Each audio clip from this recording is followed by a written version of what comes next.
ഖുർആൻ ആസ്വാദനം 2-ാം അധ്യായം സൂറത്തുൽ ബഖറ 31 മുതൽ 33 വരെ ആയത്തുകൾ. وعلم آدم الأسماء كلها ثم عرضهم على الملائكة فقال أنبئوني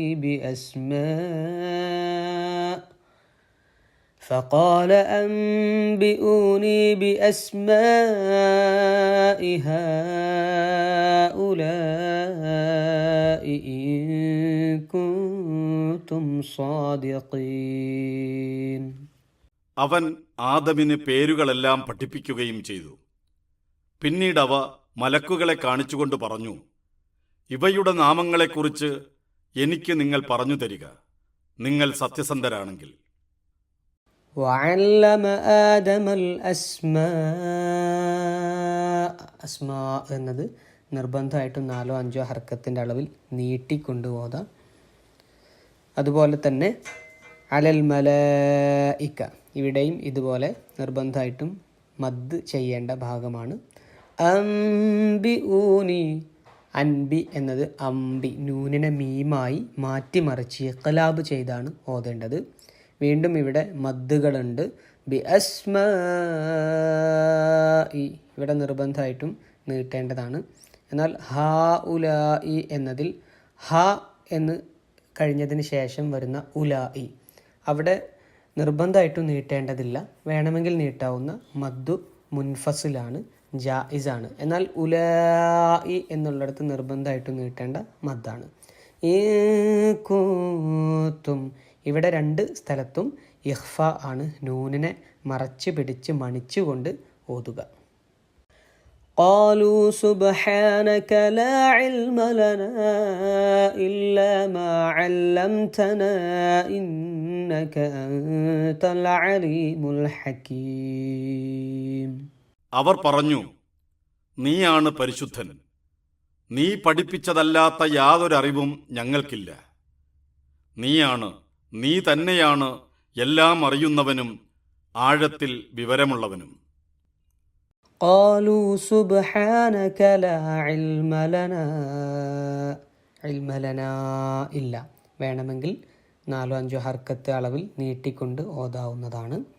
ഇല്ലാ മാ അല്ലംതനാ ഇവിടെ നമുക്ക് ശ്വാസം കിട്ടാത്ത പ്രശ്നമുണ്ടെങ്കിൽ വേണമെങ്കിൽ നിർത്താം, എന്നാൽ കൂട്ടി ഓതുന്നതാണ് ഉത്തമം. അങ്ങനെ കൂട്ടി ഓതുകയാണെങ്കിൽ അവിടെ ഒരു മദ് നമുക്ക് വേണമെങ്കിൽ ചെയ്യാം. അല്ലംതനാ ഇന്നക നൂനിന് ഷദ്ദുണ്ട്, ഉന്ന ചെയ്ത് മണിച്ചു കൊണ്ടുപോകുക.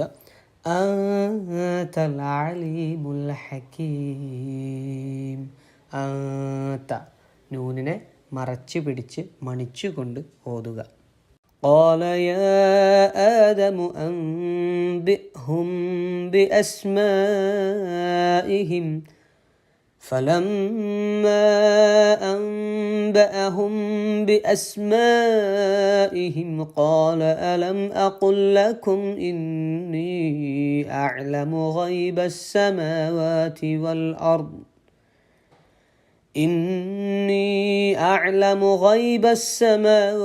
والأرض وأعلم ما تبدون وما كنتم تكتمون. അവൻ പറഞ്ഞു, ആദമേ, ഇവർക്ക് അവയുടെ പേരുകളെപ്പറ്റി അറിയിച്ചു കൊടുക്കുക. അങ്ങനെ അദ്ദേഹം അവർക്ക് അവയുടെ നാമങ്ങളെക്കുറിച്ച് അറിയിച്ചപ്പോൾ അവൻ പറഞ്ഞു, ആകാശങ്ങളിലും ഭൂമിയിലുമുള്ള അദൃശ്യകാര്യങ്ങളും നിങ്ങൾ വെളിപ്പെടുത്തുന്നതും മറച്ചു വയ്ക്കുന്നതുമെല്ലാം എനിക്കറിയാമെന്ന് ഞാൻ നിങ്ങളോട് പറഞ്ഞിട്ടില്ലേ? قال يا آدم أنبئهم بأسمائهم യാ ആദമു എന്ന് നീട്ടിക്കൊണ്ട് വേണമെങ്കിൽ ഓതാം. അൻബിഹും എന്നത് നൂനിനെ മീമാക്കി മാറ്റിമറിച്ച് ഇഖ്ലാബ് ചെയ്ത് അംബിഹും എന്നാണ് ഓതേണ്ടത്. ബി അസ്മാഇഹിം അവിടെ നിർബന്ധമായിട്ടും നീട്ടേണ്ടതുണ്ട്. فلما أنبأهم بأسمائهم നമ്മൾ നേരത്തെ പറഞ്ഞ മദ് തന്നെയാണ് ഇവിടെ. ആദ്യം നിർബന്ധമില്ലാത്ത ഫലമ്മാ വേണമെങ്കിൽ നീട്ടാം മദ്. അതിനുശേഷം ബി അസ്മാഇഹിം എന്നത് തീർച്ചയായും നീട്ടേണ്ട ഒരു ഭാഗമാണ്. അൻബ അഹും എന്നത് അംബ അഹും എന്ന് ഇഖ്ലാബ് ചെയ്ത് മാറ്റി മറിച്ച് ഓതേണ്ടതാണ് എന്ന് നമ്മൾ പറഞ്ഞു. ഇന്നി അഅലമു നൂനിന് ഗുന്ന ചെയ്ത് മണിച്ചു കൊണ്ടോതുക. വേണമെങ്കിൽ അവിടെ നീട്ടുകയും ചെയ്യാം. വഅഅലമു മാ തുബ്ദൂന വമാ കുൻതും തക്തുമൂൻ. കുൻതും എന്നത് കൂത്തും. നൂനിനെ ഇഖ്ഫാ ചെയ്ത് മറച്ച് പിടിച്ച് മണിച്ചു കൊണ്ടാണ് ഓതേണ്ടത്. സെമിറ്റിക് മതങ്ങളെല്ലാം ആദി മനുഷ്യനെ വിളിക്കുന്നത് ആദം എന്നാണ്. ആദമയിൽ നിന്നോ യദോമിൽ നിന്നോ ആണ് ഹിബ്രുവിൽ ആദം എന്ന പദമുണ്ടായിരിക്കുന്നത്. ആദമ എന്നാൽ ഭൂപ്രതലമെന്നും യദോം എന്നാൽ ചുവന്ന നിറമുള്ളത് എന്നുമാണ് അർത്ഥം. ആദി മനുഷ്യനെ ഭൂപ്രതലത്തിൽ നിന്ന് സൃഷ്ടിക്കപ്പെട്ടതുകൊണ്ടാണ് ആദമെന്ന് വിളിക്കുന്നതെന്നും ചുവന്ന നിറമുള്ളയാളായതിനാലാണ് ആദമെന്ന് വിളിച്ചതെന്നും അഭിപ്രായപ്പെട്ട തോറാ ഭാഷ്യകാരന്മാരുണ്ട്. ആദി മനുഷ്യന്റെ സൃഷ്ടിയെപ്പറ്റി വിവരിക്കുന്ന നിരവധി വചനങ്ങൾ ഖുർആനിലുണ്ട്. 2-ാം അധ്യായം 30 മുതൽ 39 വരെയുള്ള വചനങ്ങൾ, 3-ാം അധ്യായം 59-ാം വചനം, 7-ാം അധ്യായം 11 മുതൽ 25 വരെയുള്ള വചനങ്ങൾ, 15-ാം അധ്യായം 28 മുതൽ 44 വരെയുള്ള വചനങ്ങൾ, 17-ാം അധ്യായം 61 മുതൽ 65 വരെയുള്ള വചനങ്ങൾ, 18-ാം അധ്യായം 50-ാം വചനം, 20-ാം അധ്യായം 115 മുതൽ 124 വരെയുള്ള വചനങ്ങൾ, 38-ാം അധ്യായം 71 മുതൽ 85 വരെയുള്ള വചനങ്ങൾ. മണ്ണിൽ നിന്നുള്ള മനുഷ്യ സൃഷ്ടിയെക്കുറിച്ച് വിവരിക്കുന്നതാണ് ഈ വചനങ്ങളെല്ലാം. ആദം എന്ന പേര് 25 തവണ ഖുർആനിലുണ്ട്. ആദിമ സൃഷ്ടിയെക്കുറിച്ച് പ്രതിപാദിക്കുമ്പോൾ ആദം എന്ന പേര് പ്രത്യേകമായി പരാമർശിക്കാതെ മനുഷ്യൻ എന്ന് മാത്രമായും ഖുർആൻ പറഞ്ഞിട്ടുണ്ട്. 38-ാം അധ്യായം 71 മുതൽ 85 വരെയുള്ള വചനങ്ങൾ. മനുഷ്യരെ പ്രത്യേകമായി സൃഷ്ടിച്ചതാണെന്നാണ്, മൃഗങ്ങളിൽ നിന്ന് പരിണമിച്ചുണ്ടായതാണെന്നല്ല ഖുർആനോ മറ്റു വേദങ്ങളോ പഠിപ്പിക്കുന്നത്.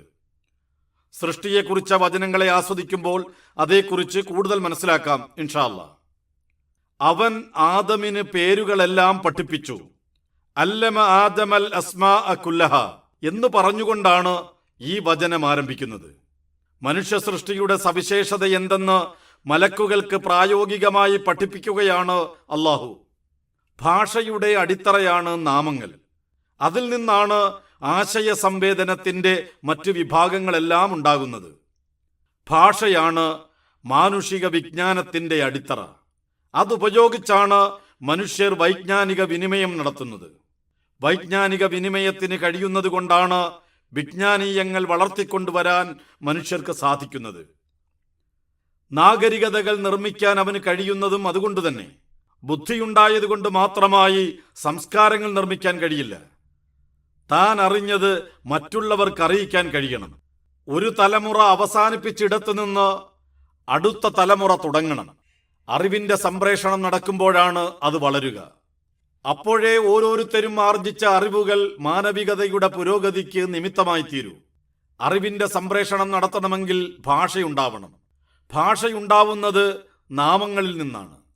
നാഗരികതകൾ സൃഷ്ടിക്കാൻ കഴിഞ്ഞതിന് പിന്നിലുള്ള വലിയ അനുഗ്രഹങ്ങളിൽ ഒന്നാണ് ഭാഷയുപയോഗിക്കുവാനുള്ള മനുഷ്യരുടെ കഴിവ്. പേരുകൾ പഠിപ്പിച്ചത് വഴി പടച്ചവൻ മനുഷ്യർക്ക് മാത്രം നൽകിയ അനുഗ്രഹമാണത്. ഭാഷയെ സർഗാത്മകമായി ഉപയോഗിക്കാനുള്ള കഴിവ്. തലച്ചോറും ഹൃദയവും സംഗമിക്കുന്നത് ഭാഷയിലാണ്. ഭാഷയില്ലെങ്കിൽ ശാസ്ത്രമില്ല, സാഹിത്യവുമില്ല, ദർശനങ്ങളോ സംഗീതമോ ഇല്ല. മാനവികമെന്ന് നാം പറയുന്ന യാതൊന്നുമില്ല. മലക്കുകൾക്ക് നൽകാത്ത കഴിവാണ് സർഗാത്മകമായി ഭാഷയുപയോഗിക്കാനുള്ള കഴിവെന്ന് അടുത്ത വചനം വ്യക്തമാക്കുന്നു.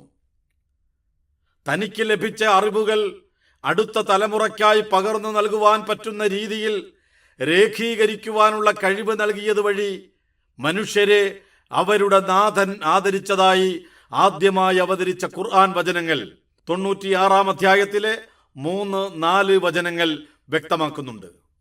അവസാന നാളുവരെ ഉണ്ടാകുവാനുള്ള മുഴുവൻ വസ്തുക്കളെയും ആദമിന് മുന്നിൽ ഹാജരാക്കി അവയുടെ പേര് പഠിപ്പിച്ചുവെന്നാണ് ഈ വചനം അർത്ഥമാക്കുന്നതെന്ന് വ്യാഖ്യാനിച്ച പണ്ഡിതന്മാരുണ്ട്.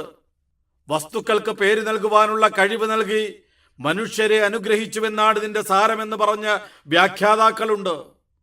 തുടർ വചനങ്ങളിൽ ബുദ്ധിയുള്ളവയെ സൂചിപ്പിക്കാൻ ഉപയോഗിക്കുന്ന ഹും എന്ന സർവനാമമാണ് അവർ എന്ന അർത്ഥത്തിൽ പ്രയോഗിച്ചത് എന്നതിനാൽ മുഴുവൻ മനുഷ്യരുടെയും പേരാണ് ഇവിടെ വിവക്ഷിച്ചതെന്ന് വ്യാഖ്യാനിച്ച ഭാഷ്യകാരന്മാരുണ്ട്. ഇവ മൂന്നും ശരിയായിരിക്കാം. ആദമിന്റെ മുന്നിൽ മുഴുവൻ ഭൗമവസ്തുക്കളെയും ഹാജരാക്കുകയും അവയ്ക്ക് എങ്ങനെ പേര് നൽകണമെന്ന് പഠിപ്പിക്കുകയും ചെയ്തിരിക്കാം. അതുവഴിയായിരിക്കാം വസ്തുക്കളുടെ ഗുണവിശേഷങ്ങളുടെ വെളിച്ചത്തിൽ അവയ്ക്ക് നാമകരണം നടത്താനുള്ള കഴിവ് മനുഷ്യർക്ക് ലഭിച്ചത്. എല്ലാ വസ്തുക്കളുടെയും പേരുകൾ ആദമിനെ അള്ളാഹു പഠിപ്പിച്ചിട്ടുണ്ടെന്ന വസ്തുത ഹദീസുകൾ സ്ഥിരീകരിക്കുന്നുണ്ട്. ഉയിർത്തെഴുന്നേൽപ്പിന് ശേഷം വിചാരണ നടത്തുവാനുള്ള ശുപാർശ ചെയ്യാനായി ആവശ്യപ്പെട്ടുകൊണ്ട് ആദമിനെ സമീപിക്കുന്നവർ താങ്കൾക്ക് അവൻ എല്ലാ വസ്തുക്കളുടെയും പേരുകൾ പഠിപ്പിക്കുകയും ചെയ്തു, വഅല്ലമക അസ്മാഅ കുല്ല ഷൈഇൻ എന്ന് അദ്ദേഹത്തോട് പറയുന്നതായി അനസ് റളിയല്ലാഹു അൻഹുവിൽ നിന്ന് ബുഖാരി നിവേദനം ചെയ്ത ഹദീസിലുണ്ട്. മൂസാ നബി അലൈഹിസ്സലാമുമായി ആദം നബി അലൈഹിസ്സലാം നടത്തുന്ന സംഭാഷണത്തെക്കുറിച്ച നബി വർത്തമാനത്തെ പറ്റിയുള്ള ഉമർ ഖത്താബിന്റെ വിവരണത്തിൽ താങ്കളെ അല്ലാഹു അവരുടെ എല്ലാം പേരുകൾ പഠിപ്പിച്ചു വഅല്ലമകൽ അസ്മാഅ കുല്ലഹ എന്ന് പറയുന്നതായി തിർമിദി സ്വീകാര്യമായ പരമ്പരയോടെ നിവേദനം ചെയ്തിട്ടുണ്ട്. നാമകരണത്തിനും അതിലൂടെ ഭാഷ ഉപയോഗിക്കുന്നതിനുമുള്ള കഴിവാണ് മനുഷ്യരെ കേവല മൃഗാവസ്ഥയിൽ നിന്ന് ഭൂമിയെ ഭരിക്കുന്നവനാക്കുന്നവൻ എന്നത് നമ്മുടെ അനുഭവ പാഠമാണ്, ചരിത്രം നൽകുന്ന പാഠം. മനുഷ്യരെ ഖലീഫയാക്കുന്ന സവിശേഷതയാണിത്. വിജ്ഞാനീയങ്ങളുടെ എല്ലാം അടിത്തറ, നാഗരികതകൾ നിർമ്മിക്കാൻ അവനെ പ്രാപ്തമാക്കുന്ന കഴിവ്, ഭൂമിയെ മനോഹരമാക്കുവാനുള്ള അവന്റെ ത്രാണി, മലക്കുകൾക്കോ ജിന്നുകൾക്കോ ഇല്ലാത്ത സവിശേഷത, മലക്കുകളെയും ജിന്നുകളുടെ നേതാവായ ഇബ്ലീസിനെയും മനുഷ്യർക്ക് മുന്നിൽ സാഷ്ടാംഗം നമിപ്പിക്കുന്ന ഔന്നത്യം, അവസാന നാളുവരെ ഉണ്ടാകാൻ പോകുന്ന മനുഷ്യരെയെല്ലാം ആദമിൽ നിന്ന് പുറത്തു കൊണ്ടുവന്നതായി വ്യക്തമാക്കുന്ന സ്വീകാര്യമായ ഒരു നിവേദനം അബൂ ഹുറൈറ റളിയല്ലാഹു അൻഹുവിൽ നിന്ന് തിർമിദി നിവേദനം ചെയ്യുന്നുണ്ട്. ആദമിനെ അള്ളാഹു സൃഷ്ടിച്ചപ്പോൾ അദ്ദേഹത്തിന്റെ മുതുക് ഒഴിഞ്ഞ് അതിൽ നിന്ന് ലോകാവസാനം വരെ ഉണ്ടാകാൻ പോകുന്ന മുഴുവൻ സന്തതികളെയും അള്ളാഹു പുറത്തു കൊണ്ടുവന്നുവെന്നും അവരുടെ എല്ലാം കണ്ണുകൾക്കിടയിൽ ഒരു വെളിച്ചമുണ്ടായിരുന്നുവെന്നും അവരെ ആദമിനെ കാണിച്ചപ്പോൾ അദ്ദേഹം ആരാണിതെന്ന് ചോദിച്ചുവെന്നും നിന്റെ സന്തതികളാണെന്ന് അള്ളാഹു മറുപടി പറഞ്ഞുവെന്നുമാണ് ദീർഘമായ ആ ഹദീസിന്റെ തുടക്കത്തിലുള്ളത്.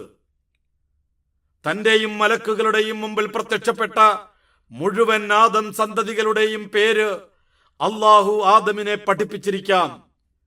അവരിൽ മലക്കുകൾ സംശയിച്ചതുപോലെയുള്ള കലാപകാരികളും കുഴപ്പക്കാരും മാത്രമല്ല, ദൈവതോഴനായ ഇബ്രാഹിം നബി അലൈഹിസ്സലാം മുതൽ സൃഷ്ടി ശ്രേഷ്ഠനായ മുഹമ്മദ് നബി സല്ലല്ലാഹു അലൈഹി വസല്ലം വരെയുള്ളവർ കൂടിയുണ്ട് എന്ന സത്യം മുൻനിർത്തി മലക്കുകളുടെ സംശയം അസ്ഥാനത്താണെന്ന് അവരെ പടച്ചവൻ ബോധ്യപ്പെടുത്തിയിരിക്കാം. ബുദ്ധിയുള്ളവയെ സൂചിപ്പിക്കാൻ ഉപയോഗിക്കുന്ന ഹും എന്ന സർവനാമം ഉപയോഗിച്ച് ഇവയുടെ നാമങ്ങളെക്കുറിച്ച് ഇവരെ അറിയിക്കുക. അംബിയൂഹും ബി അസ്മാഇഹിം എന്ന് പറഞ്ഞതിന് പിന്നിലെ ഉദ്ദേശം കലാപകാരികളാവുക മാത്രമാണ്. മനുഷ്യാസ്തിത്വത്തിന്റെ സാധ്യത എന്ന മലക്കുകളുടെ അറിവിന്റെ മറുവശം കൂടി അവരെ ബോധ്യപ്പെടുത്തുകയുമാവാം.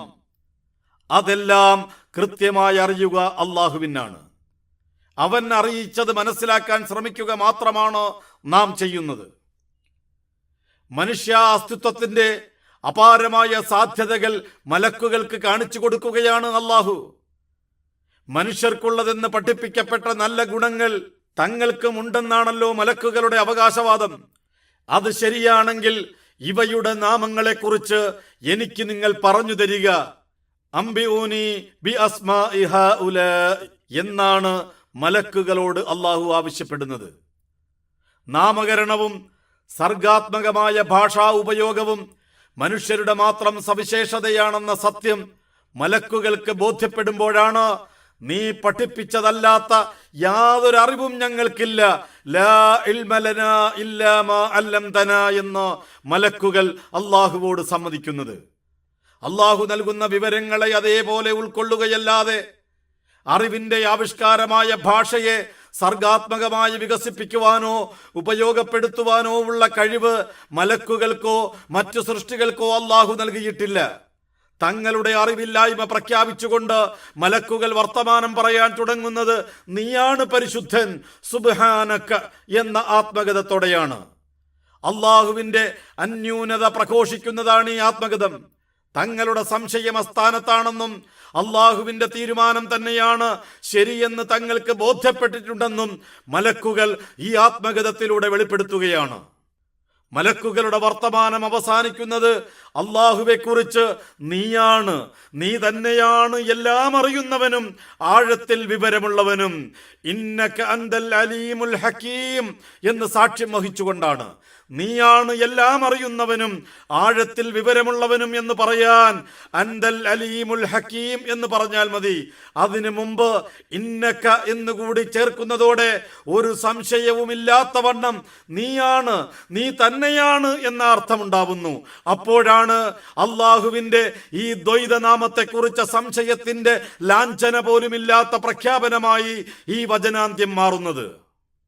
അൽ അലീം, അൽ ഹക്കീം എന്നിവ അള്ളാഹുവിന്റെ നാമങ്ങളാണ്. അലീം എന്ന് 60 തവണയും ഹക്കീം എന്ന് 80 തവണയും ഖുർആൻ അള്ളാഹുവിനെ വിളിക്കുന്നുണ്ട്. ഐൻ ലാം മീം ത്രയാക്ഷരങ്ങളിൽ നിന്നുണ്ടായ ഇൽമ് എന്നാൽ അറിവ് എന്നർത്ഥം. ഒരു കാര്യത്തെക്കുറിച്ച കൃത്യവും വ്യക്തവുമായ അവബോധമാണ് അതേക്കുറിച്ച ഇൽമ്. ഇൽമുള്ളയാൾ ആലിമാണ്.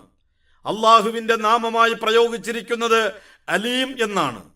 ഇൽമ് അതിന്റെ പൂർണാർത്ഥത്തിലും തീവ്രാവസ്ഥയിലും നിലനിൽക്കുന്നത് ആരിലാണോ അവനാണ് അലീം.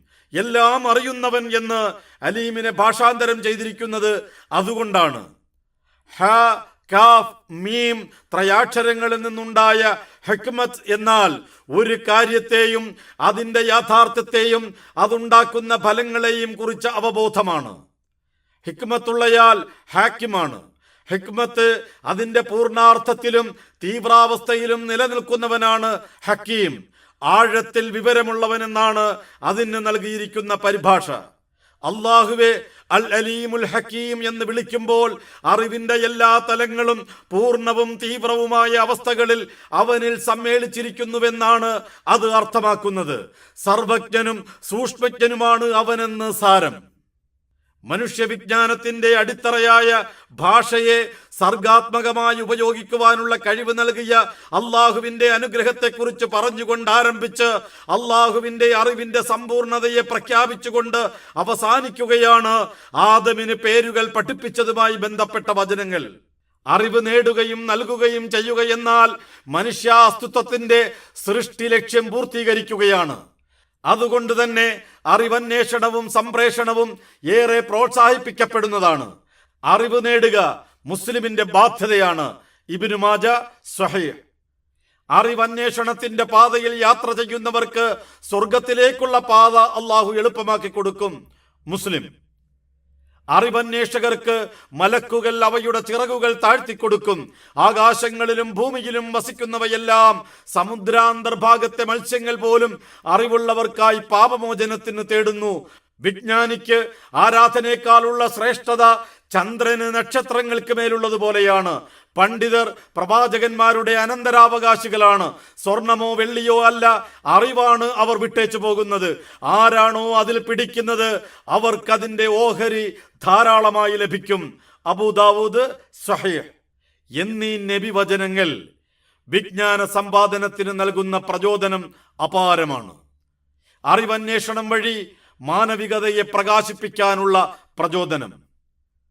മലക്കുകൾക്ക് പേരുകൾ പറഞ്ഞു കൊടുക്കാനുള്ള ദൈവകൽപ്പന ആദം ശിരസ്സാവഹിച്ചപ്പോൾ മനുഷ്യാസ്തിത്വത്തിന്റെ തങ്ങൾക്കറിയാതിരുന്ന അപാരമായ സാധ്യതകൾ അവർക്ക് മനസ്സിലായി.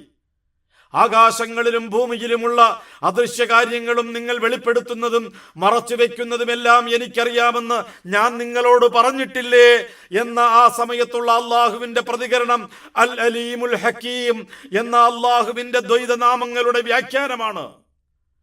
ആകാശങ്ങളിലും ഭൂമിയിലുമുള്ള എല്ലാ കാര്യങ്ങളെക്കുറിച്ചും അവയുടെ പൂർണ്ണരൂപത്തിലും സൂക്ഷ്മാർത്ഥത്തിലും അറിയാവുന്നവനാണ് അള്ളാഹുവെന്ന് അള്ളാഹു സ്വയം പ്രഖ്യാപിക്കുകയാണ് ഇവിടെ. അവനിൽ നിന്ന് യാതൊന്നും മറച്ചു വെക്കാനാവില്ലെന്ന സന്ദേശം നൽകുന്ന പ്രഖ്യാപനം. ആകാശങ്ങളിൽ നിന്നുള്ള ആത്മാവിന്റെയും ഭൂമിയിൽ നിന്നുള്ള ശരീരത്തിന്റെയും സമ്യക്കായ സമ്മേളനമാണ് മനുഷ്യൻ. അവനെക്കുറിച്ച ചർച്ചയ്ക്കിടയിൽ ആകാശങ്ങളിലും ഭൂമിയിലുമുള്ള അദൃശ്യകാര്യങ്ങൾ എനിക്കറിയാമെന്ന അള്ളാഹുവിന്റെ പ്രസ്താവന ശ്രദ്ധേയമാണ്. അവന്റെ അപാരമായ സാധ്യതകൾ കൂടി ആകാശഭൂമികളിലെ അദൃശ്യകാര്യമാണ്. ആത്മാവിന് എത്രത്തോളം പറക്കാനാകുമെന്നും മണ്ണിന് എത്രത്തോളം വീഴാനാകുമെന്നും കൃത്യമായി അവൻ അറിയാമെന്ന സൂചന കൂടി ഇത് ഉൾക്കൊള്ളുന്നു.